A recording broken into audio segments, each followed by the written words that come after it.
As promised, this is the video called Dr. Lisa Lingo. If you caught my last video, you don't need to get better. This is the continuation, but I'm just going to call it Dr. Lisa Lingo. So welcome.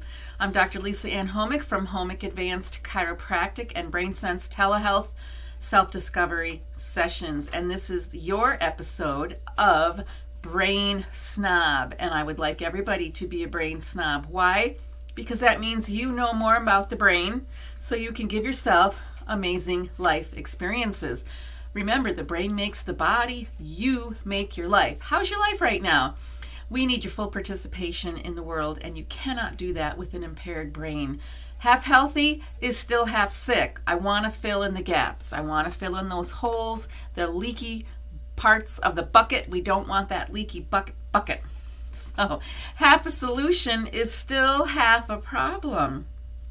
You know, the brain and the spinal cord control the body. So let's just start at the top. Let's just get right to it. Like I said in the other video, you don't need to be better. You just need to be efficient. Let's be efficient. Start right at the top. Chiropractic is more than a procedure. Of course, the spinal joints are my access points to your brain, but chiropractic is a philosophy for living congruently with your innate intelligence. When we act as if we're smarter than nature, we delude ourselves, and it's very destructive. So chiropractic is not this mamby-pamby, touchy-feely, tweaking your sore muscles kind of thing. It's serious business. It's saving lives by respecting and supporting that innate connection to your physical nervous system.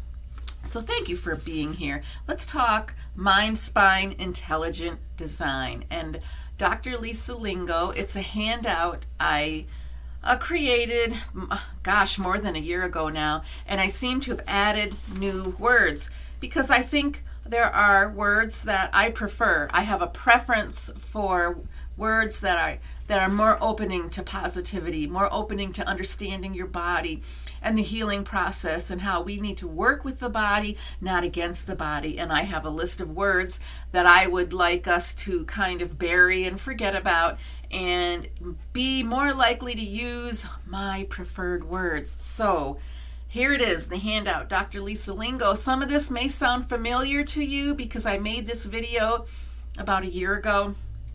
And let's just jump right to it. So the number one word I don't want to hear in my office is aging.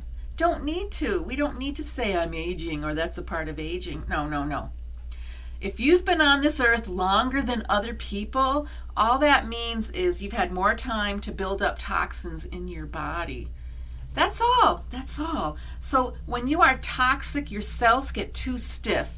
We want the nutrients to get in and the waste products to get out. So that right opening and closing in the cells. It's an amazing process. It works innately, but it needs our help. So we're not making things dysfunctional and making things work in a negative manner. So we want to have plenty of opportunities to detoxify. That's just the reality of our modern day living. We just have to be aware of it and understand and pay attention to where the toxins are coming from. And not all of it's within our control, unfortunately, but we can do some nutritional things to get the detoxification process going. And your body naturally detoxifies. We can improve it. We can make it stronger. And as my favorite word is, more efficient. The next word, stop trying to lose weight. So weight loss, we don't need that, but we want to lose inflammation because healthy organs don't gain body fat. The unhealthiness of it is where we gain that. I don't want to say the word. Let's just get rid of the inflammation because that's what builds up in our organs and we don't want it. And if we can do the proper dietary things and nutrient things to get rid of inflammation, we can do that. I may have mentioned it in more detail on other videos, so we can talk about this at your Brain Sense Telehealth Self-Discovery Session. Not a problem there. Just ask me, let me know. The next word, don't look for a cure. We don't need a cure. In fact, a cure doesn't exist because everybody is so different. There's no one size fits all, number one, and everybody's at a different state of inflammation or state of reserve in their situation. So we can't compare ourselves to each other. So there is no cure, but we can monitor our reserves, boost our reserves so that the body will heal. The body will heal on its own. It will repair on its own. It will renew on its own if it has what it needs. So that's the word I like to use, reserve, rebuilding that reserve. So your body has that resilience so it can handle the next stressor that comes along. And I prefer to use those words, reserve, resilience, and rebuild. So keep those words in mind, and you can have a more enjoyable, meaningful experience when you're working on your health. The next word is pain. We can use that word, but I don't want people to read into it the wrong way. It's a vague term. Pain just means that you have a sensation. Your body is talking to you in some way about a sensation that it needs you to respond to. And that would be part of the nervous system alerting you to something that's going on, that maybe you can help yourself get away from that negative influence and help yourself heal. So pain is a brain interpretation. It's going to be different from person to person. Pain is modified by your brain, and pain can indicate you're in a fight or flight situation that you need to help resolve. Pain can sometimes be an overactive, over-exaggerated response because now that limbic system part of your brain has memorized it too efficiently. I just said the word too efficiently, so that's going to confuse you and throw you off. So I'm sorry about that. Check out some other videos. Maybe you can get a handle on that. But the brain will memorize a repetitive pattern. And sometimes these repetitive patterns are not pleasant to you. So we can retrain the brain.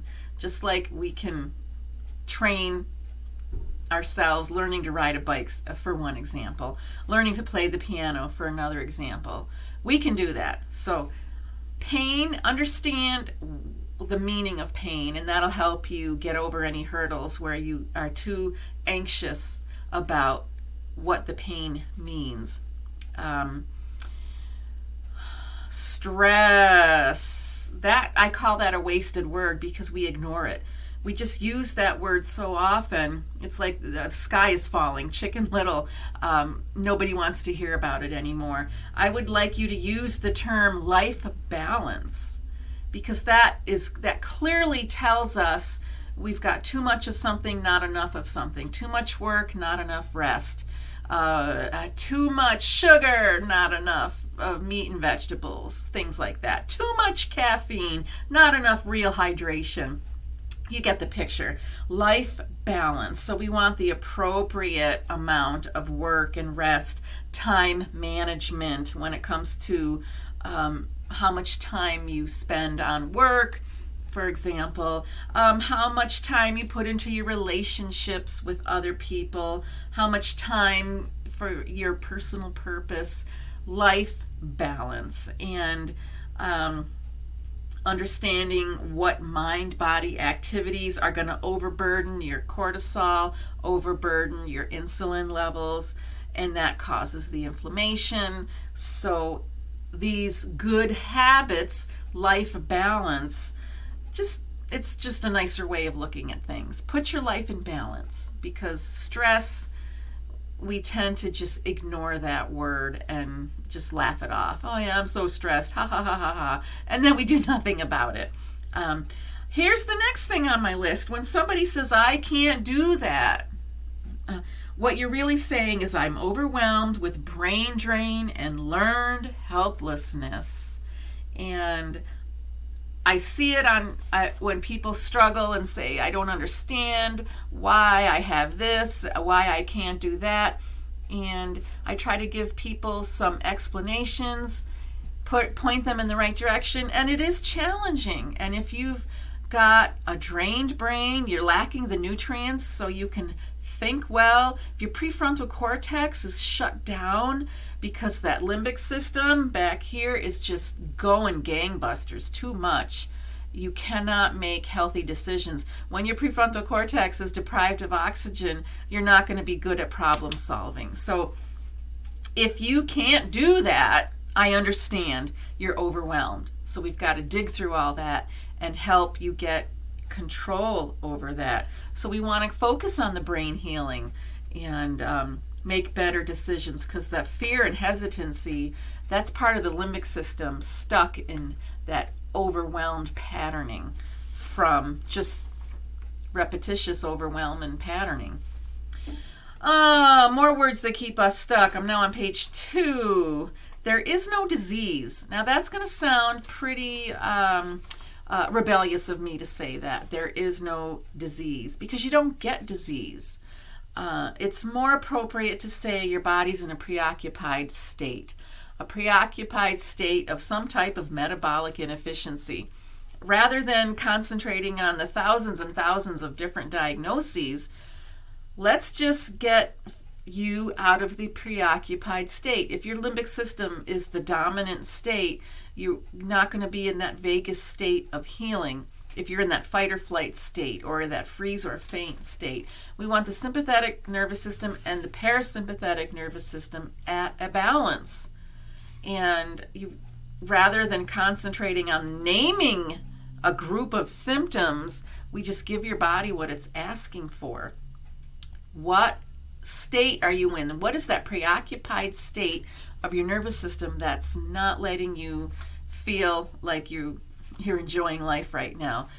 And the next would be, we don't need to strengthen the immune system. Yeah, I added that in last year because the immune system, it's almost, even that's kind of vague, and that's the popular topic now. Everybody wants to boost their immune system, and all it takes is a vitamin C pill and a vitamin D pill, and that we're missing the boat a little bit. We're making it too simplistic. I don't want to make it too complicated, but there's still a little bit more involved. And here's the thing, we understand every cell has a correction surveillance process going on, and the communication system is remarkable, and yes, we must take good care of it. So anything that boosts cellular health, tissue health, nervous system health, and your body has its own correction surveillance system, and it's not confined to what we call the immune system.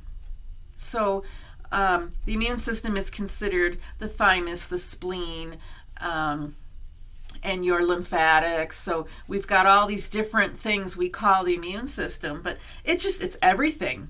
It's everything. So we don't need to single it out. We just need to understand normal function is normal function, and let's encourage normal function, and let's rebuild our resilience, rebuild our reserves. And we don't have to go acting like the immune system is this whole different entity, because the nervous system, the immune system, the circulatory system, they all work in tandem. The respiratory system, they're all working to continue normal body processes.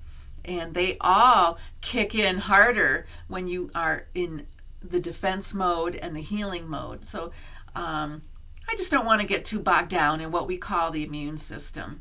So maybe I'm breaking all the huge rules of biology, but that's just the way, that's how the cookie bounces. What can I say? And the next one, you don't develop immunity. Yeah, I know. I'm off my rocker. You really don't develop immunity. I think that's just another way of saying you're stronger, that you can handle more stress. I know there's that word too. Let's get your life and body back into balance so you can handle more uneventful things that may be occurring in your life. But you can nurture your body's resilience so it's ready to deal with whatever happens, whatever is ongoing or events, what unexpected events or everyday events that might be challenging to the body. So yeah, I'm not going to say you develop immunity. We do know the nervous system memorizes things from your past and will repeat a pattern. And I think if we look more at just constantly taking care of the body's resilience and reserves, that just seems more sensible, not as complicated, and you've got the tools already. You've already got the tools. You're born with the tools. I'm just helping teach people how to use the tools more efficiently. So maybe my words make better sense. Maybe they help you understand that everything the body is going through is typical of the situation. And sometimes we want to get ourselves out of an atypical situation so we don't have damage to our organs, damage to our joints and our functioning.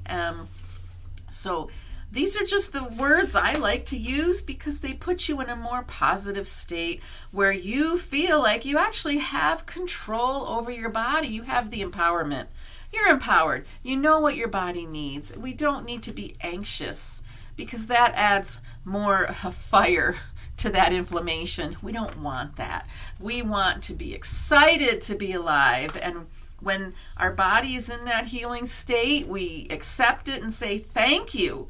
I'm going to give you some TLC right now, some more rest, some more nutrients, and a whole lot more chiropractic because I understand that's how the body recovers from these events that might add more damage, or I'm going to say it, stress to your life. So that's about it. That's all I want to say on this video. I want to encourage you just to keep learning more about your nervous system. Learn about the brain, how the brain works, because it really can give you a head start on the rest of your life. And I thank you for listening. Check out the blog, createpurpose.com, and I want you to be that positive ripple effect in your community. If you can do it, just think of everybody else putting in the same effort of helping their brains. Wow, this could be just fun and overwhelming in an awesome, positive way. So we want that ripple effect to just keep going. I'm glad you're watching today, and call me up when you're ready for some self-discovery sessions and get in here and get some chiropractic care. Thanks for watching once again.